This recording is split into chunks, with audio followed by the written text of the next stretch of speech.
మన ప్రభువైన యేసుక్రీస్తు మధురమైన నామములో మీకు శుభాకాంక్షలు. ఈరోజు మనం బైబిల్లోని ఒక అద్భుతమైన సంఘటన గురించి మాట్లాడుకుందాం. అది దావీదు రాజు జీవితం నుండి. ఊహించండి, ఒక వ్యక్తి తన జీవితంలో ఉన్నదంతా కోల్పోయినప్పుడు, పూర్తి నిరాశలో ఉన్నప్పుడు, దేవుడు ఎలా కార్యం చేసి అన్నిటినీ తిరిగి ఇవ్వగలడో ఆ కథే ఇది. చూశారుగా, ఇది ఈ కథకి క్లైమాక్స్ అన్నమాట. ఒక విజయవంతమైన ముగింపు. కానీ ఈ గెలుపు వెనుక ఎంత పెద్ద కథ ఉందో తెలుసా? ఒక భయంకరమైన సంక్షోభం, మాటల్లో చెప్పలేని దుఃఖం, అన్నీ కోల్పోయిన పరిస్థితి. అసలు దావీదు ఆ నిరాశ అనే అగాధం నుండి దేవుని సహాయంతో ఎలా పైకొచ్చాడో ఆ ప్రయాణాన్ని మనం ఇప్పుడు చూద్దాం. సరే, కథలోకి వెళ్లే ముందు అసలు ఆ సమయంలో దావీదు పరిస్థితి ఏంటి? దాన్ని మనం అర్థం చేసుకోవాలి. చూడండి, దావీదు దేవుని చేత రాజుగా అభిషేకించబడ్డాడు, ఇది మనకు తెలుసు. కాని ఆ సమయంలో అతను ఆధ్యాత్మికంగా ఒక రాజీపడిన స్థితిలో, ఒక ప్రమాదకరమైన ప్రదేశంలో ఉన్నాడు. అవును, దేవుడే అతన్ని రాజుగా అభిషేకించాడు. కాని ఏం జరిగింది? సౌలు రాజు నుండి తన ప్రాణాన్ని కాపాడుకోవాలనే భయంతో దేవుని మీద నమ్మకాన్ని కాసేపు పక్కనపెట్టి ఎవరి దగ్గరికి వెళ్లాడు? ఇశ్రాయేలీయుల బద్ధశత్రువులైన ఫిలిష్టీయుల రాజు దగ్గరికి. ఇదే అతను చేసుకున్న ఆధ్యాత్మిక రాజీ. దాని ఫలితమేంటో తెలుసా? సుమారు 16 నెలల పాటు దేవుని స్వరం అతనికి వినిపించలేదు. ఎందుకంటే ఆ సమయంలో అతను దేవుని వైపు చూడలేదు, ఆయన మార్గదర్శకత్వం కోసం అడగలేదు. ఇలాంటి పరిస్థితుల్లో దావీదు, అతని మనుషులు ఫిలిష్తీలతో కలిసి ఒక ప్రయాణం నుండి తిరిగి వస్తున్నారు. కాని తిరిగి వచ్చి వాళ్లు చూసిన దృశ్యం వాళ్ల జీవితాల్ని తలక్రిందులు చేసింది. అది ఒక సంపూర్ణమైన, భయంకరమైన విధ్వంసం. వాళ్లు నివసిస్తున్న సిక్లగు పట్టణం మొత్తం అగ్నికి ఆహుతైపోయింది. అంతా బూడిదే. కాని వాళ్లు కోల్పోయింది కేవలం ఇళ్లనూ ఆస్తులనూ మాత్రమే కాదు. నష్టం అంతకంటే చాలా పెద్దది, చాలా వ్యక్తిగతమైనది, గుండెల్ని పిండేసేంత బాధాకరమైనది. ఏం జరిగిందంటే, వాళ్ల భార్యల్ని, పిల్లల్ని శత్రువులు బందీలుగా పట్టుకుపోయారు. ఇల్లు, నగరం సర్వనాశనమయ్యాయి. ఇంతకంటే దారుణమేంటంటే, అతన్ని ప్రాణంగా ప్రేమించే అతనితో పాటున్న ఆ 600 మంది సైనికులు కూడా అతనికి వ్యతిరేకంగా తిరిగారు. ఈ నష్టానికి కారణం నువ్వే అంటూ దావీదు మీద రాళ్లు రువ్వడానికి కూడా సిద్ధపడ్డారు. ఒక్కసారి ఊహించుకోండి, దావీదు పరిస్థితి. పూర్తిగా ఒంటరివాడైపోయాడు. అయితే ఇంతటి విపత్తులో కూడా దేవుని కృప దాగి ఉంది. ఒక అద్భుతం జరిగింది. ఏంటంటే, శత్రువులైన అమాలేకీయులు వాళ్ల భార్యాపిల్లల్ని బందీలుగా పట్టుకెళ్లారు, కాని ఒక్కరిని కూడా చంపలేదు. ఇది చాలా ముఖ్యం. దేవుడు వాళ్ల ప్రాణాలను కాపాడాడు. అంటే వాళ్లను తిరిగి పొందుకునే ఒక చిన్న ఆశ ఇంకా మిగిలే ఉంది. సరే, ఇప్పుడు చెప్పండి, ఇలాంటి పరిస్థితిలో సర్వస్వం కోల్పోయి నమ్మినవాళ్లే రాళ్లతో కొట్టడానికొస్తున్నప్పుడు ఎవరైనా ఏం చేయగలరు? ఇక్కడే దావీదు ఒక నిర్ణయం తీసుకున్నాడు. ఆ నిర్ణయమే కథ మొత్తాన్ని మార్చేసింది. ఇదే కథలో అసలైన మలుపు.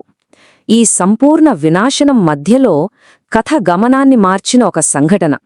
సమస్య బయట ఉంది, కాని పరిష్కారం దావీదు లోపల మొదలైంది. అతను ఆ సంక్షోభానికి ఎలా స్పందించాడు అన్నదే ఇక్కడ ముఖ్యం. అందరిలాగా నిరాశలో కూలిపోయి ఏడ్చుకుంటూ కూర్చోలేదు. దానికి బదులుగా దావీదు ఒక బలమైన నిర్ణయం తీసుకున్నాడు. తనను తాను, తన దేవుడైన యెహోవాను ఆశ్రయించి ధైర్యం తెచ్చుకున్నాడు. ఇది చాలా గొప్ప విషయం. చూడండి, సంక్షోభానికి ముందు దావీదు ఎవరిని ఆశ్రయించాడు? శత్రురాజులను. దేవునితో మాట్లాడలేదు. కాని ఈ సంక్షోభం తరువాత అతను నేరుగా యెహోవాను ఆశ్రయించాడు. ఆయన్ని నా దేవుడు అని పిలుస్తున్నాడు. అంటే ఆ కష్టం మనుషుల మీద అతను పెట్టుకున్న నమ్మకాన్ని పటాపంచలు చేసి తిరిగి దేవుడితో ఒక నిజమైన వ్యక్తిగతమైన సంబంధంలోకి నడిపించింది. దేవుడు గతంలో ఇచ్చిన వాగ్దానాలన్నీ అతనికి గుర్తుకొచ్చాయి. ఇలా దేవునిలో తన విశ్వాసాన్ని మళ్లీ నిలబెట్టుకున్న తరువాత దావీదు అక్కడితో ఆగిపోలేదు. కేవలం ఆశిస్తూ కూర్చోలేదు, కార్యాచరణకు దిగాడు. అయితే సొంత జ్ఞానంతో కాదు, దేవుని మార్గదర్శకత్వం అడిగిన తరువాతే. ఆ 16 నెలలుగా దేవునితో మాట్లాడని దావీదు ఇప్పుడు ఆ నిశ్శబ్దాన్ని బద్దలుకొట్టాడు. అతను ఎప్పుడో చేయాల్సిన పనిని ఇప్పుడు చేశాడు. ప్రభువా, నేనేం చెయ్యాలి అని దేవుణ్ణడిగాడు. ఇక్కడ దేవుని సమాధానం చూడండి. ఆయన కేవలం సరే వెళ్ళు అని చెప్పలేదు. ఒక అద్భుతమైన వాగ్దానమిచ్చాడు. వెంబడించుము, నువ్వు వాళ్లను తప్పకుండా పట్టుకుంటావు, కోల్పోయిన ప్రతిదాన్ని నిశ్చయంగా తిరిగి సంపాదించుకుంటావన్నారు. ఇది ఎంత గొప్ప వాగ్దానం! సంపూర్ణమైన పునరుద్ధరణకు హామీ. చూసారా, దావీదు చేసిన పనుల్లో ఒక స్పష్టమైన క్రమముంది. జీవితంలో ఏదైనా నష్టపోయినప్పుడు మనందరికీ ఇది ఒక గొప్ప పాఠం.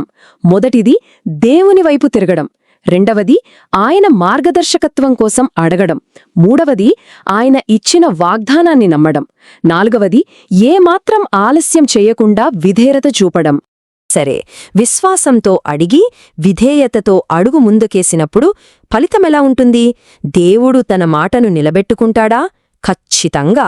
ఆయన తన వాగ్దానాల విషయంలో ఎంత నమ్మకమైనవాడో ఇక్కడ నిరూపించుకున్నాడు. ఈ 0 దేనిని సూచిస్తోందో తెలుసా? చివరికి వాళ్లు కోల్పోయింది ఎంత అంటే 0. అవును, నగరం కాలిపోయింది, బందీలుక పట్టుకుపోయారు, ఎంతో నిరాశ. అయినా సరే అంతిమంగా వాళ్లు శాశ్వతంగా కోల్పోయింది ఏదీ లేదు, ఎవ్వరూ లేరు.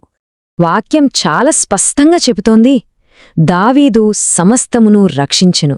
అంటే పోయిన ప్రతిదాన్ని, ప్రతి ఒక్కరిని తిరిగి తీసుకువచ్చాడు. దేవుని పునరుద్ధరించే శక్తికి ఇంతకన్నా గొప్ప సాక్ష్యం ఏముంటుంది? సరే, ఇదంతా వేల సంవత్సరాల క్రితం జరిగిన కథ కదా, దీనికి మన జీవితాలకి సంబంధమేంటి అని మనం అనుకోవచ్చు. కాని ఈ సిక్లగులో మనం నేర్చుకునే పాఠం అది ఎప్పటికీ నిల్చుంటుంది. జీవితంలో అన్నీ కోల్పోయాం అని అనుకుంటున్న ప్రతి ఒక్కరికీ ఇది ఒక గొప్ప నిరీక్షణ సందేశం. మన జీవితంలో ఎదురయ్యే అతిపెద్ద సంక్షోభాలే మనల్ని తిరిగి దేవుని దగ్గరికి నడిపిస్తాయి. నిజమైన బలం మనుషుల్లోనో పరిస్థితుల్లోనో కాదు, దేవునిలో స్థిరంగా ఉండటంలోనే దొరుకుతుంది. ఏదైనా పనిచేసే ముందు ఆయన వైపు చూడాలి. ఆయన వాగ్దానం సంపూర్ణ పునరుద్ధరణ. అవును, కన్నీళ్లతో మనం విత్తిన దాన్ని ఒకరోజు ఖచ్చితంగా ఆనందంతో కోస్తాం. దావీదులాగే మనల్ని మనం యెహోవాలో బలపరుచుకోవడం సాధ్యమే. ఆయన మాటను నమ్మి శత్రువు దొంగిలించిన సంవత్సరాలను కూడా దేవుడు తిరిగి ఇవ్వగలడని మనం విశ్వసించాలి. దేవుడు దావీదుతో చెప్పిన ఆ మాట, వెంబడించుము, నిశ్చయముగా మరల పొందుదువు అనేది కేవలం దావీదుకు మాత్రమే కాదు, ఈరోజు విశ్వాసంతో ఆయన వైపు చూసే మనందరి కోసం కూడా. ఆయన కోల్పోయిన వాటిని తిరిగి ఇవ్వగల సమర్థుడు. ఈ మాటలను ప్రభు స్వయంగా ఆశీర్వదించునుగాక. ఆమెన్.